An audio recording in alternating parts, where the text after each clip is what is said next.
We'll take a turn again and look at the opportunity sides of a blended world where physical space blends together with all the digital tools we started using. And of course, that is the wonderful situation that we have now, that it's not only digital and not only remote, but we now can take the best of both worlds. And where that could take us, we're hopefully hear now from Eric Mazur, who is the Balkanski Professor of Physics and Applied Physics and Academic Dean for Biological, Chemical, and Physical Science and Engineering at the John A. Paulson School of Engineering and Applied Science at Harvard University. Quite a title. Welcome, Eric. Thank you so much, Zach. It's such a pleasure to be talking at this fantastic festival. So let's dive right in and set learning free. This here is a picture of me teaching my intro physics class at Harvard around 1990, so about 30 years ago. And this here is a picture from an illuminated manuscript depicting Heinrich, King of Germany and Holy Roman Emperor, delivering a lecture at the University of Bologna around 1230. Now, you don't need to be a very astute observer to see that in spite of several information technology revolutions, first the inventing of the book printing, and more recently the information age, education has evolved very little over nearly a millennium. And even though I have been active in education for close to 40 years, trying to innovate our approach to teaching and assessment, if it weren't for the pandemic, I would never really have realized the constraints imposed on education by the physical classroom. Now, when the pandemic hit, I was teaching in March 2020, I was teaching a course called AP 50 for Applied Physics 50, which was team-based and project-based in order to motivate the students intrinsically to study. So rather than taking the content and making the content of the course central, I made projects central and designed the projects in such a way that they needed the content of the course. So by adding a social problem to the projects, I could intrinsically motivate the students for the projects and therefore create a need for them to master the content rather than just telling them, here, learn this content, it's good for you. The team-based nature is, I think, also crucial in the 21st century. Society doesn't work simply by having individuals work alone. Teamwork is paramount. Yet if you think about it, all of education is focused on the individual, and we deliver to society individuals who have never really been trained to work with others, to accept diversity, to accept a diverse set of opinions, a diverse set of skills. Now, the course took place in a learning space that was very different from a traditional classroom, but still defined by the walls of a physical classroom. Now, there are no lectures and no exams in my course. That was already true before the pandemic hit. And if you're interested in hearing more about that, well, you just Google my name and you'll find lots of talks about both assessment and teaching. But I remember that at the beginning of the pandemic, when I think it was in a few days that we were forced off campus, I read an article by the famous author and futurist Yuval Harari in the Financial Times entitled "The World After Coronavirus." And the second paragraph of this article caught my attention. In this article, he writes, many short-term emergency measures will become a fixture of light. That is the nature of emergencies. They fast-forward historical processes. Decisions that normally would take a long time to take are taken overnight. What happens, for example, nobody would do this in normal times. What happens when entire schools and universities go online? In normal times, governments, businesses, and educational boards would never agree to conduct such experiments. And I remember reading that article and wondering, will remote teaching become a fixture of life? So that was one of the questions that was foremost on my mind when we had 3 days to move from the campus to a remote teaching scenario. And for a moment, panic struck, and I was thinking, how can I transfer online what I do in the classroom? But that mindset forces you, in a sense, to see what is happening as a challenge. And as Zach beautifully pointed out, a much better way to look at it is to ask oneself, what can we do online that we cannot do in a classroom? And I decided to tackle the problem with that mindset. And I ended up implementing a couple of crucial differences, which I'm going to explain in a little bit more detail. The first one is to minimize any synchronous and instructor-paced activity. More about that in just a second. The second was to try to personalize instruction. Let me take each of these individually before I get to the last major change I made. So first, minimizing synchronous and instructor-paced activities.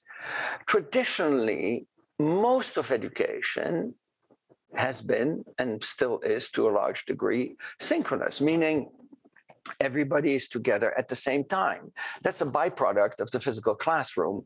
If you have a physical classroom, if you have a campus with physical classrooms, you need to book that classroom and then bring the instructor and the students together in that space at the same time. But even more than just being synchronous, it's also typically instructor-paced, meaning it's the instructor who sets the pace at which the students go through the educational material. In a sense, we're treating education as a conveyor belt where the students are all learning at exactly the same pace, even though we know that different people don't learn at the same pace. So, for example, if you think of a lecture, which even now in the 21st century seems to be the dominant mode of education, a lecture is both synchronous and instructor-paced. Now, of course, you can record the lecture, and in that case, it becomes asynchronous and instructor-paced. A laboratory, either a language lab or a natural sciences lab, is synchronous. Students need to be at the place at the same time, but once the students are in that space, the activity is self-paced. Homework or study are both asynchronous and self-paced, taking place in the environment of the students.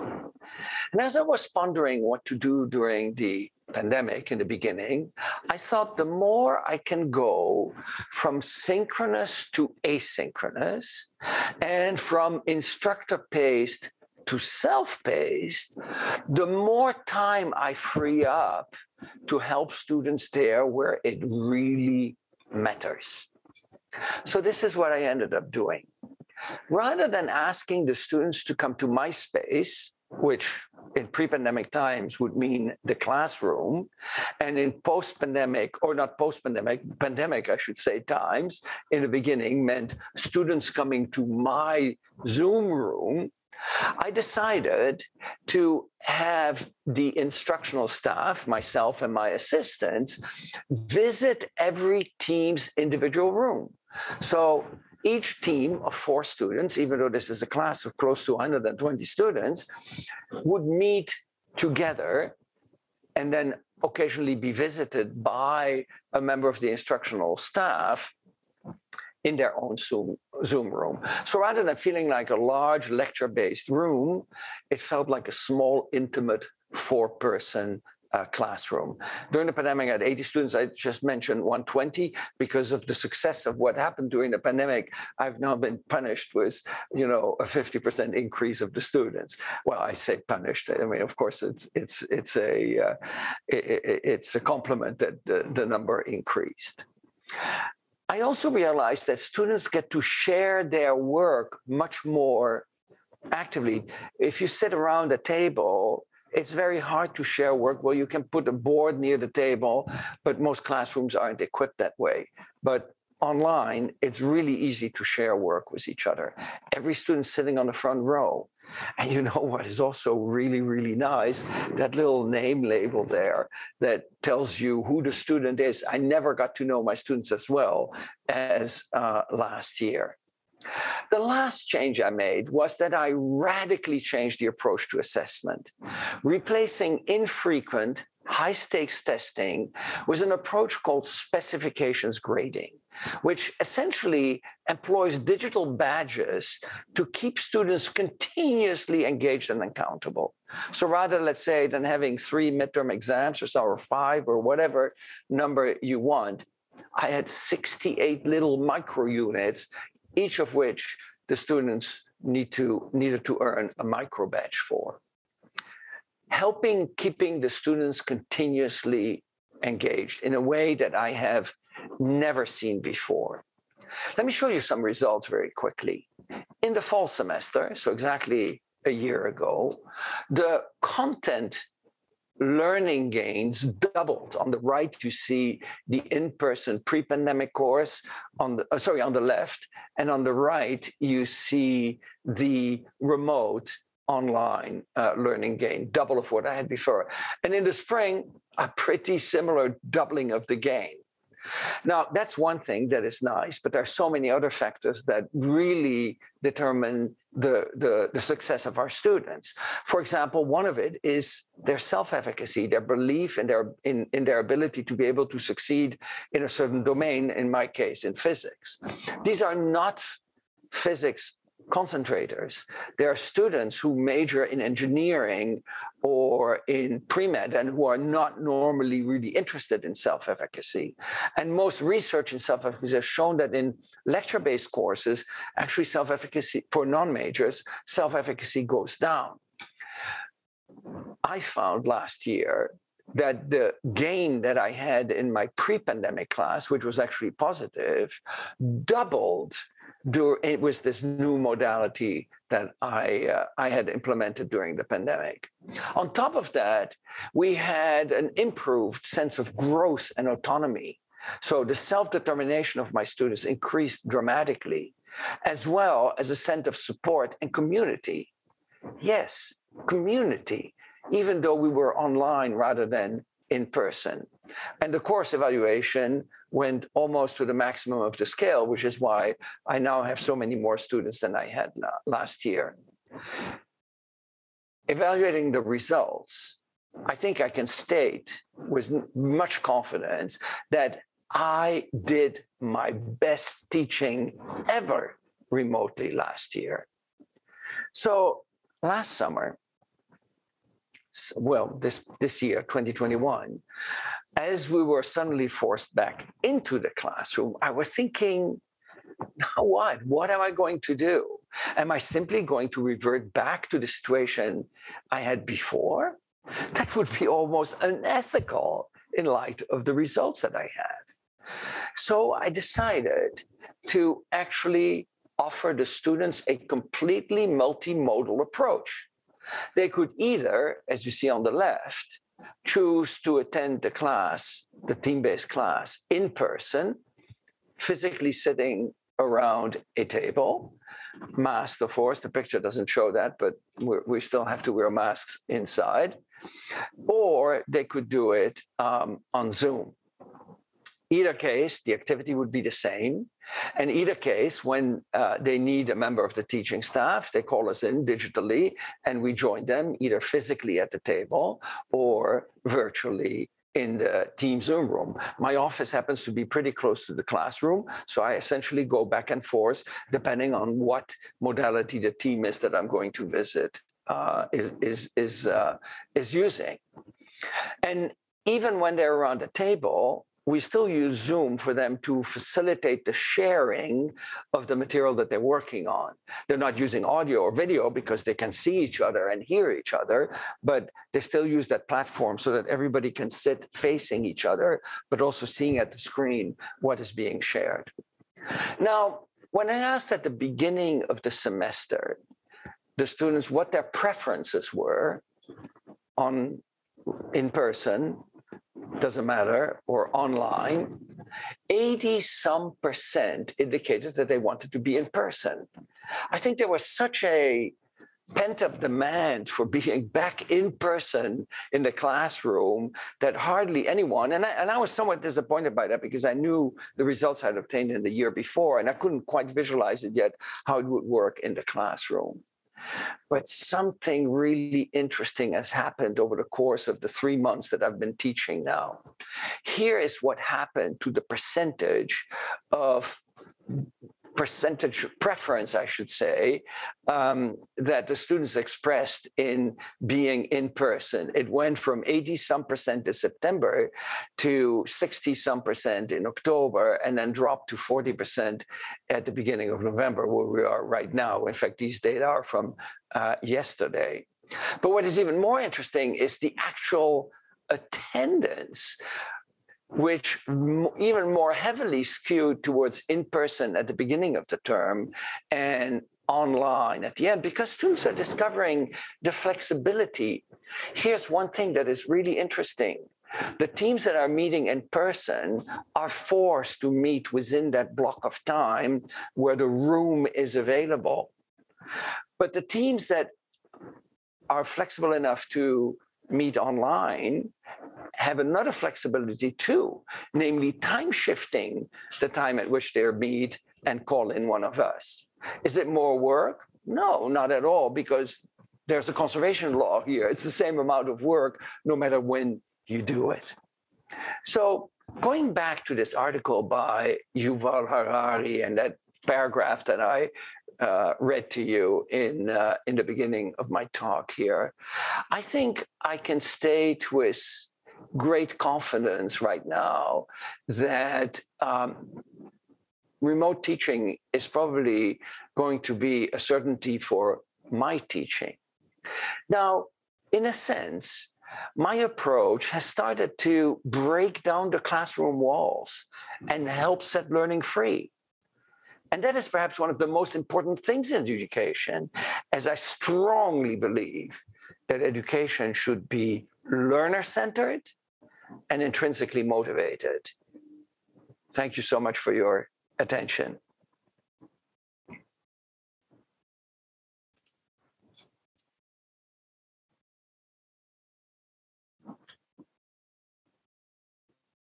If you actually have all the showcases and the insights into the practical work, and hence we already have a lot of questions in the chat.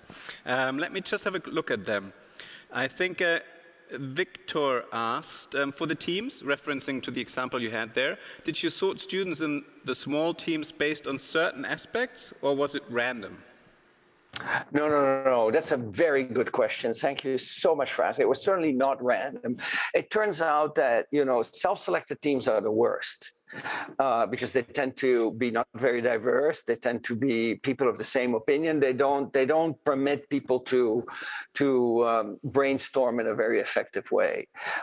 Random teams are a little bit better than self-selected teams, but we can do much better than that. In fact, Google has a big project on trying to find out how to best team people in the workplace, and we've been talking to them at length. So we diversify students across a number of different dimensions in terms of ability. We want high performance and low performance so that people keep challenging each other. We want people with different majors. We don't want all engineers together or all life scientists together. We want a mix of them. We mix them by gender. In a pretty male-dominated field, such as physics, we don't want a team, let's say, with 3 males and 1 female. So those are a number of the metrics that we use to form the teams. And, we put this all into a linear programming algorithm. And then, in fact, I have to do that this afternoon. After this talk, I have to make the new team formation, because that's one other thing, which I forgot to mention. We have typically 2 or 3 projects per semester. Each is about a month long. And each project is a separate team formation. If 3 or 4 of us have worked together for the first project, I'm guaranteed not to work with the same people on project 2 and project 3. This means I can take what I've learned from my first collaborative experience and improve on that after, because though it involves a peer and self-evaluation, I can improve on that in my next project. So thank you so much for asking that very important question. There's more questions relating to that. On the one hand, with teams, with 20 teams, how much time did you get to spend with each group and how often? So there are 29 teams this year, we have a whole matrix where essentially when we keep track of our visits to each team. And when I say we, I say myself and my teaching assistants. So I actually am much more accountable for my time now than I used to be before. Before I would just, wander the classroom and occasionally sit down at the table and join students and then wait for a team to call me. Now, since we have this log, I just am engaged 100% of the time, hopping from one team to another.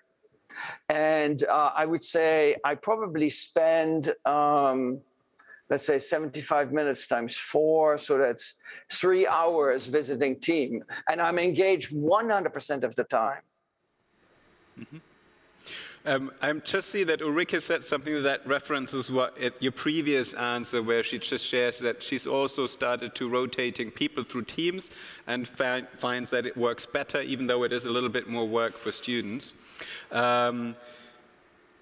Yes, but coming back to the time question that we just discussed, how do you manage your time actually? Some attendees here in the chat wonder if teams decide spontaneously to move around their slots. How do you keep up with that? And can you offer some flexibility, or is it a rather rigid system?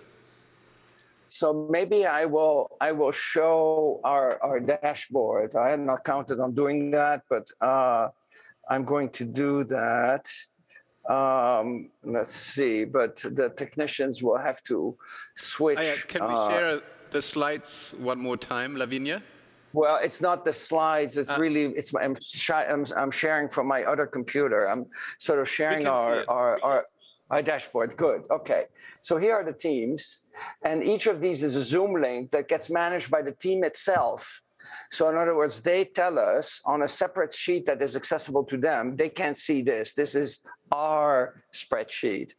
And they enter their Zoom links there. And then if we want to join them, we click on that. And this basically copies over the Zoom link from the sheet that they have access to. They also indicate whether they're going to be, they're planning on meeting in person or online. So if it's blank, it's online. If it's peer, if it says the classroom number, we know it's in person. And then here you can see for the various members of the teaching staff how many times each team has been visited. So we can essentially make sure that the different teams are visited at the same time. And here we keep track of their progress. So essentially, this is a team that called us here for the second part of their assignment yesterday. And we ran out of time and didn't get a chance to go over it with them. So we'll do this asynchronously outside. But if we were to click it off, the highlight would go away. So essentially, we manage our time using this dashboard, if you want. That is interesting. Oh, I can hear a dog in the background, I think. Somebody needs to go for a walk. So let me shorten the questions we have left then. I think because there was a question that had a different topic, let me just scroll through it. Cynthia earlier asked, what measuring tool did you use to measure the self-efficacy gains? For example, class, MPEX, what did you use there? Oh, very good. People are familiar with both MPEX and class. We actually used a slightly different tool, which was derived from a self-efficacy measurement that was developed by Bandura, who unfortunately recently passed away. And it is published in one of my recent articles on self-efficacy. So if you Google my name and self-efficacy, you can find the instrument. It's related to class, and it has some overlap with both class and MPACS, but it's different. So Google your name and efficacy test. Self-efficacy. Test. Yes. Very last question, quick answer. Do you also have a concept to virtualize laboratory internships? I shoved that under the rug. I'm sorry, they're blowing leaves outside now. No, I think that's important to do that in person. And that whole part, the project part, the building, is done in person, you know, in the lab, but it's completely asynchronous. Students can come there whenever they want. Wonderful, thank you. And I see a lot of appreciation in the chat. I know you can't see it, but people really write, thank you, those were really brilliant insights. And let's maybe close with a little bit of trivia, because it was something that I marveled about with the team here. Nobody did know the answer. I introduced you as the Balkanski Professor of Physics and Applied Physics, and actually that goes back to Minko Balkanski, who's the sponsor of that position, and who, made it possible. So if you were wondering about that as well, this is the answer. You can't see it now, but people have the option to click like and applaud here, and you know, these little emojis, they're floating all over the screen, so people really enjoyed your presentation. Thanks a lot for joining us today, Eric. Wonderful. Thank you so much.